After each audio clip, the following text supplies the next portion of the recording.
Ogarnąłem sobie nawóz do truskawek i malin.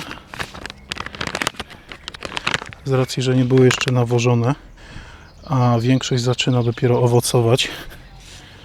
Tak naprawdę czerwonych truskawek to praktycznie nie ma. Może to tutaj odrobinę. Plus tam jedna zjedzona przez mrówki.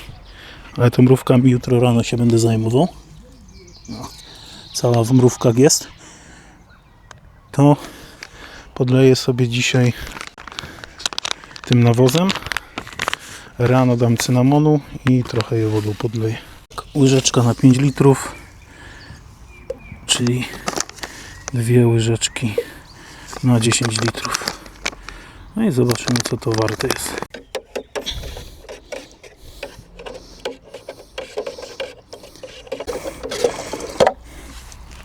No i dobra, żeby nie lać nie wiadomo gdzie, ja sobie wezmę, ściągnę adapter i tak po trochę. Niestety liście trochę zleję, przynajmniej na początku.